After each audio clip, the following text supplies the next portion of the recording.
Hi everyone, welcome to this video. Today we are going to talk about a couple of beauty products which have really surprised me. Sometimes if I go out and I'm buying products, you throw one thing in there, you're like, this can't be true, this can't really work, it's totally not my thing, but let's try it, or sometimes I get something from PR and I'm like, this has to be, gimmicky, it's not possible type of thing, right? And you really start off before you start trying the product with this apprehensiveness about it. But sometimes a product really does surprise you, and even though I wouldn't say all these are my absolute favorites, in the entire beauty realm, they did surprise me. I do like them. I would definitely wear them again and finish them up or continue to use them. So I thought I'd share that with you today. And I have a selection of 5 products here, and I thought we'd also start off with the most inexpensive one. And if you have been watching my makeup videos for a long time, I'm not a big fan of primers of any kind. Face primers, shadow primers, not really my thing. My kind of philosophy with eyeshadows is that I rate them based on how well they perform solo on their own. I feel like a good product should be formulated so that it does the job on its own. You don't have to use a primer. You could if you have very oily eyelids, but most of the time I don't. However, this product has really surprised me. This is from Essence, and it is called the I Love Stage Eyeshadow Base. It comes as a kind of a lip gloss applicator, actually, with a little doe foot. It doesn't have too much of a scent. It seems kind of beigey foundation concealer color. It will cancel out a bit of the redness on your eyelids. If you're very, very pale, this might give off a tiny bit of color. But what I do like it for is that for those eyeshadows which just needs a little bit of extra help, in terms of blendability or opacity or adhesion, this one does the job for very little money. This was probably about $4 at the drugstore, I believe, when I picked it up. And it sat there for a long time because, again, like I said, I'm not into shadow primers. I don't think they do much. But this one does work. And on the rare occasion I feel like I need a shadow primer, I often pull out this one. And I travel with it all the time without fear of losing it because it's inexpensive and I'm not, too scared about that. But it is a surprisingly good product. I wouldn't say it makes my eyeshadow last super duper long, but it does help with blendability and making them look a little more rich and pigmented. This one from Essence, the I Love Stage Eyeshadow Base. Next up then is a nail product called the ESSIE Quick E Drying Drops. Now this was kind of a little thing influenced by Jane, a friend of mine. She runs Cosmetic Proof. Go check out her website or her blog. I'll put it down below. But she is a nail person. Cat lady, crazy cat lady, nail person. But she always, has her nails done up, and I ask her, how'd you keep them looking so nice? Like I usually paint my nails before I go to bed. Let me know if you do that too. So I'll shower, I'll be all clean, I'll be in the mood, and I'll paint my nails, right? And then you go to bed. Well, of course, bed sheet marks, as always, you don't want to wait for them to dry. And previously, I had just been using the Vite Fast Drying Top Coat, which is great. But sometimes I do notice I tend to shrink my nail polish. So as soon as I put the Vite over it, some formulations of my nail polish will actually just shrink away from the edges and leave this little tiny bit of white tip. Not what we wanted. So I've been asking her, and she says, try using drying drops. So I realized, and remember, I had this one from ESSIE. And it works fabulously. I would put on, I think I have a Sally Hansen top coat, just a regular one, like Mirror Shine or something in the Creme bottle. I'll put that on, right, after my nail polish, and then I'll put a drop of this over the top of that. Now, make sure you got a towel over your surface or your desk, because once you drop this on your nail, because it is a dropper dispensing system, it will run a little bit. It's a very fluid formulation. It seems almost like an oil or something, but it coats your nails, and it really does make my top coat and my polish dry faster, at least on the surface anyways, and then I can hop on over to bed. And this does not make my nail polish shrink, which is great. Not exactly as fast and as much of a glossy mirror shine as a Vite, but very, very good if you're looking for another alternative. The ESSIE Drying Drops surprised me again. another surprising thing in the skincare department is eye cream. You know, if you've been watching my skincare updates, and by the way, I should probably do a new one. Let me know if you want a new skincare update. I feel like I haven't talked about skincare in a while, but I'm not into eye creams. Many of you guys ask, what eye cream do you use? I don't really use one. I know that's very unconventional, and I get like slapped on the wrist all the time whenever I go to beauty events and talk to skincare advisors like, why do you not use an eye cream?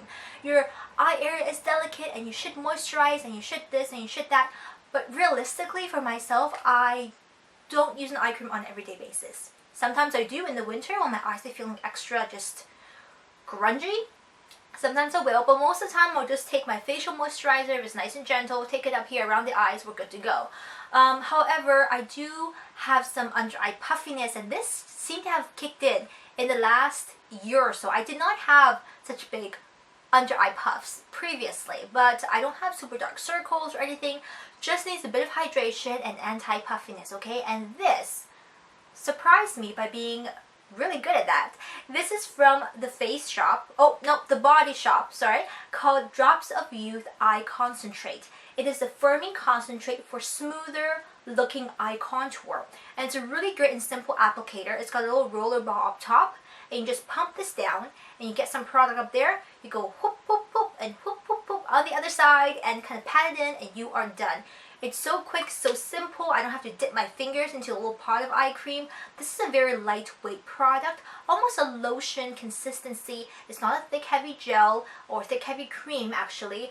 It's just very comfortable, and I do find it helps depuff my eyes and just make them look a little less goldfish, you know what I mean? So this has been great for me, and I do use this pretty frequently in my everyday skincare routine. Not every single day, but when I feel like I need it, I do use this one from the Body Shop. And then let's talk about the powder. Again, you guys know I'm not crazy about powders. I'm usually like, don't powder me. But if I am going to get powdered, I will use one of two products. But the drugstore version, which has really surprised me once again, is Maybelline. Now, as a whole, I'm a pretty big fan of Maybelline products. But when it comes to powders, I'm kind of, really against it because I love the glowy finish. I don't like looking powdery or dusty on my face. And I just don't like the feeling of too many layers of products over my skin. But this one, the Maybelline Dream Wonder Powder, you guys have seen me use this on numerous occasions in other videos. It's great. I'm not crazy about the packaging though. It's got the powder up top, then you gotta flip this up to get to the puff, and then the mirror, and you kind of have to keep flipping it back and forth. I don't know.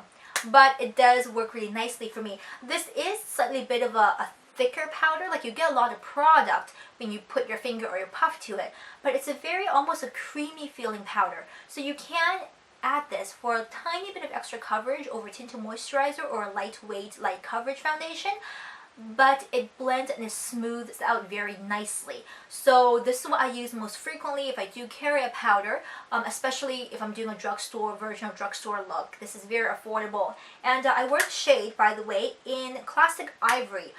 Not the lightest shade in the spectrum of skin tones. I'm about in MAC NC15, NC20, but it's a pretty decent, good match for me. So I do like this one from Maybelline, and again, surprising me with powder. Now, the last thing I want to mention, I know it's not for everyone. I'm just going to preface that right now. It is a $300 face cream. But as far as $300 face creams go and my idea of them, I'm probably like most of you guys. What? $300? Like, I could buy an entire skincare set with $300, and yes, I can. But this one just surprised me in terms of how much my skin liked it and how well it kind of functioned in my everyday life, and it was just easy to use and it worked. And I can't help but like it. However, like I said, it's not going to be for everyone. But if you do get a chance to try this out or sample it at Sephora, give this one a go. The Fresh Creme Ancienne Soft Cream, or otherwise known as the Ultimate Ageless Complexion Treatment. I have the 100 ml, which retails about $300, give or take. You can get a smaller size, about 30 or 50 ml, that's a bit cheaper. And I am down. I'm down to the last bit of this. Like, I am almost done. And that speaks a lot, I think, for a skincare product that you use day in, day out. You've got to really like it to keep it in routine, to use it down to the last bits. And especially when, with the 100 ml container like this. I really enjoy how just foolproof this is. It's easy to use, it's like a great emollient but non-greasy texture. It feels like a thick cream, but as soon as you rub it between your fingers, it softens up and you just press it into your skin. And my skin just drinks this up. I put this over my neck, my décolleté as well, especially in the winter time. You know, I didn't use any of my super hydrating oils as much this winter because I did have this one from Fresh. This is just likable. Like, there's nothing super bad I can say about this product other than it's very expensive, but it just seems to calm my skin. For my combination skin, it wasn't too greasy. It was a great night cream, and it just gives myself, my skin actually, that little extra something next day when I wake up, especially when I use this during the nighttime. Calms, plumps, hydrates. It does something that I can't put my finger on, but I like it. So this one definitely surprised me, and I will be just a little bit sad I'm reaching the last week or two of this product from Fresh. So this wraps up the 5 beauty products that's really surprised me. I actually do like all of them, and I will continue to finish them up. And definitely, if they come back into my life and I get a chance to take them on sale, you are mine. So hopefully that gives you a little bit of idea if you will have been curious about these products as well, or if you're fickle about like your face powders, your you know, your eye creams and things like that. Those are kind of my surprisingly good products. So there you go. Hope you enjoyed this one. Leave me questions and comments down below, or you know what, let me know what was a beauty product that recently surprised you. Like, you thought this was totally not for me, but then it surprised you and did something good. So let me know down below in the comments, and I will talk to you over on social media or over on my blog. Alright, until next time, take great care of yourselves. Bye!